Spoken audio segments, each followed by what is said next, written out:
Hi guys! I read Six of Crows by Leigh Bardugo and here is a non-spoiler review. Let's get into reading the synopsis. Criminal prodigy Kaz Brekker has been offered a chance at a deadly heist, break into the Ice Court, a military stronghold that has never been breached, and retrieve a hostage whose knowledge could change Grisha magic forever. To succeed would mean riches beyond Kaz's wildest dreams, but he can't pull this off alone. A convict with a thirst for revenge, a sharpshooter who can't walk away from a wager, a runaway with a privileged past, a spy known as a wraith, and a heart-renderer using her magic to survive in the slums, a thief with a gift of unlikely escapes. Six dangerous outcasts, one impossible heist. Together they might be unstoppable if they don't kill each other first. So this is a heist book and I gave it 5 stars. I usually am not the biggest fan of heist books, but I thought this was very well thought out in a way that had a lot of action as well as a lot of character development.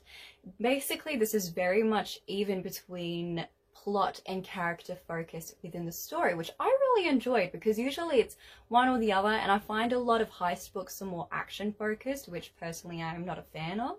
But I really liked how this was well thought out. This is also written a lot better than the Shadow and Bone series. It has more substance to it and less of the tropes. However, I do find Kaz Brekker to be just a massive trope, and although he is a very interesting character to read from the perspective of, he very much was a caricature, so I couldn't really separate him or see him as alive from the story until nearly halfway through the book, when he had a bit more character development, or when we understood his character a bit more, because he has some interesting factors to him. He walks with a cane, so he has a physical disability, which is really good for seeing some more diversity within these stories, as well as also he doesn't like the feeling of skin, which I thought was really interesting as well, because I myself don't really like the feeling of skin, so I quite liked that.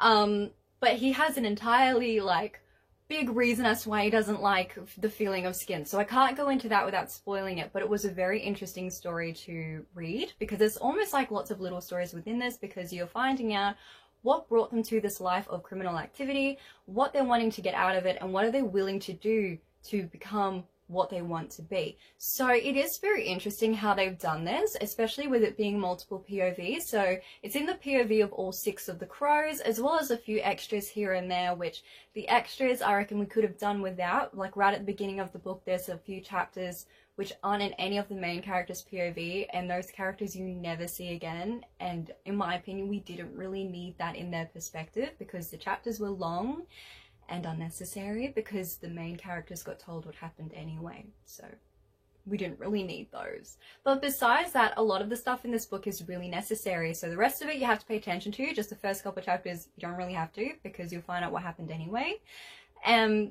The chapters are really long in this, so if you're someone who is a mood reader and struggles with reading long chapters and long books and books with lots of parts in them, this might not be the book for you unless you are willing to listen to the audiobook, because I found that really easy. So I found it easy to listen to the audiobook than actually reading the book, to be entirely honest. Otherwise I would have annotated it.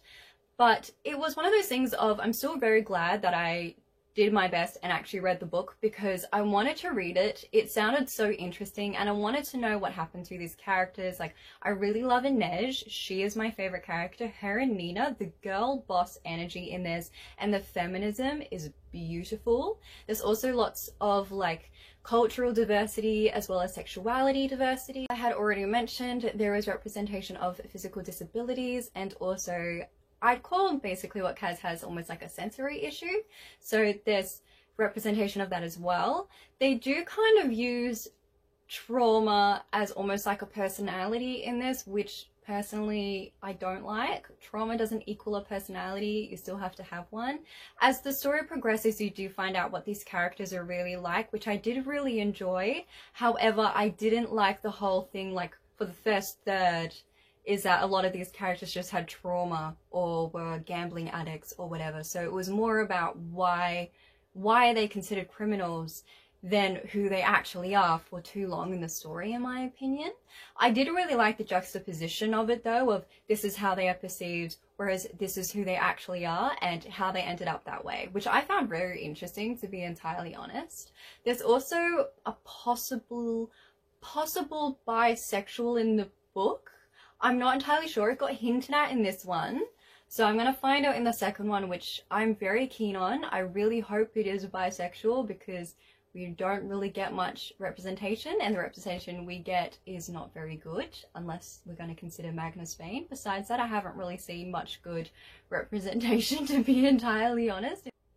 The world building in this is really fascinating. I really enjoyed this because it very much expanded on a lot of the things that we saw in the Shadow and Bone series. So we're seeing more of like the dirty, scary side of this, whereas in Shadow and Bone we got to see more of the beautiful and regal side of it. Although it was still dangerous and terrifying, in this we get to see a bit more of like a grimy, scary, the slums type of feeling about this. It's much more interesting as well. Personally, I do prefer this series, I'm going to be entirely honest, because it's a little bit more adult and a little less trope focused. There are still tropes in this, as there are in literally every book series, but with this one it's more, you have the tropes, but they still have a personality. So the tropes are not the focus of the story. It is the characters and why they are here and what they're doing. So I really liked that. Some of the tropes are, I can't admit that I love you because I'm scared to do that, or I don't want to hurt you so I don't admit that I love you, that type of trope. There's also the funny but will protect their friend at all costs trope.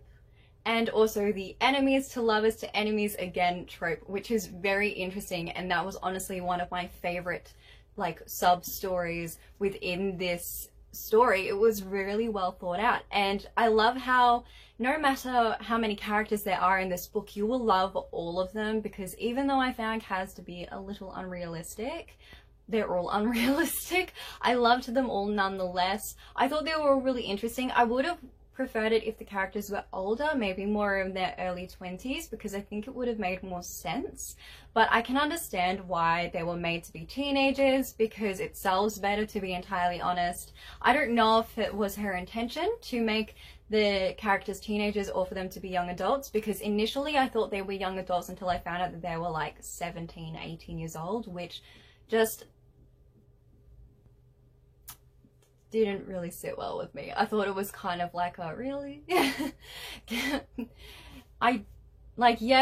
as 17-year-olds who've grown up with difficult lives can have a lot of trauma, but like the amount of trauma with these characters and their personalities would have come across a lot better if they were older, because a lot of these characters have like these terrifying, deadly personas and reputations, and everyone's so scared of them, but they're 17 years old. So it's kind of like yes, they are terrifying, but it would have been more interesting if they were in like their 20s, or maybe at least make some of the characters a little bit older.